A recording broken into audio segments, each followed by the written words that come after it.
Bonjour à toutes, bonjour à tous et bienvenue sur cette quatrième vidéo déjà de la série Le droit à l'apprentissage. Je m'appelle Mathieu Guyot, je suis référent juridique à l'IRFA APISUP, CFA de l'enseignement supérieur à Amiens, et je tente maintenant depuis quelques temps d'expliquer le droit social et son application à l'apprentissage en répondant à des questions thématiques. Aujourd'hui, la question qu'on va se poser, c'est quels sont les droits de l'apprenti en matière de congés payés. On voit ça tout de suite. La première chose à rappeler est, un peu comme d'habitude, que l'apprenti est salarié de l'entreprise. Son contrat d'apprentissage est un contrat de travail. Il va donc être soumis quasiment au même régime que tous les autres collaborateurs de l'entreprise.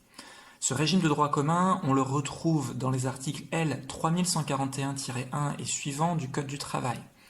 Notre apprenti va donc bénéficier de 2,5 jours ouvrables ou 2,08 jours ouvrés par mois de travail effectué. Peu importe en entreprise, peu importe en formation, notre apprenti est considéré comme étant un salarié à temps plein. Ce droit à congé est immédiatement disponible, disposition de la loi travail de août 2016.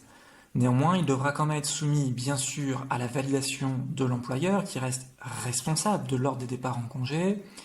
Et de plus, un apprenti ne pourra pas voir ses congés payés posés sur du temps de formation. En effet, le Code du travail demande à l'employeur de laisser l'apprenti suivre sa formation intégralement. Il n'est donc pas pensable de poser des semaines de congés payés sur du temps école. En plus de ces 5 semaines de congés payés, l'apprenti va pouvoir bénéficier des mêmes congés que les autres salariés en fonction d'événements spéciaux. On pense au congé maternité ou au congé paternité, bien évidemment, mais également tous les congés spécifiques liés à un événement tel que le mariage, le PACS, les naissances, les adoptions, les deuils. Tout ceci est prévu par la loi et bien souvent par la convention collective de l'entreprise, notamment en matière de rémunération pendant ces congés. Une particularité, par contre, pour l'apprenti, c'est qu'il va bénéficier en plus de 5 jours de révision. Ces 5 jours viennent s'ajouter aux 5 semaines de congés payés. L'apprenti y a droit une fois par contrat, quelle que soit la durée du contrat, 6 mois, 1 an, 2 ans, 3 ans, peu importe. Et ces congés révision vont lui permettre finalement de se préparer à l'examen final permettant l'obtention du diplôme inscrit dans le cycle de formation. Ça veut dire que l'apprenti ne pourra pas bénéficier de ces congés révision quand il l'entend et comme il l'entend. D'une part, il faut que ça soit dans le mois qui précède l'examen final étant défini par le CFA ou par l'école dans laquelle est l'apprenti. Ces 5 jours peuvent être consécutifs ou non, arrangement à trouver avec l'employeur, et on va pouvoir se retrouver face à deux situations. Premièrement, le centre de formation organise une session de révision spécifique pour cet examen. Auquel cas, si l'apprenti veut bénéficier de ces 5 jours de révision, il devra nécessairement participer à ces sessions de révision et ne pourra pas du coup utiliser ses congés révision comme il l'entend. Il devra se rendre en CFA ou à distance, mais suivre cette session de révision. Si par contre, le centre de formation n'organise pas de session de révision spécifique pour cet examen, alors l'apprenti sera libre de s'organiser comme il veut pour réviser, chez lui, à la bibliothèque universitaire, en fonction bien sûr du respect du contexte sanitaire.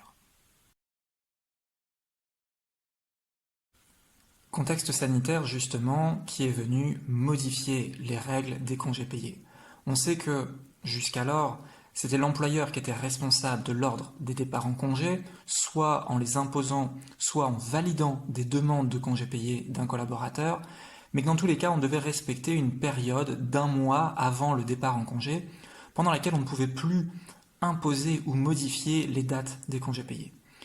Depuis le 25 mars et jusqu'au 31 décembre, du fait du contexte sanitaire, un employeur a désormais la possibilité d'imposer ou de modifier jusqu'à 6 jours de congés payés en respectant un préavis d'1 jour franc seulement.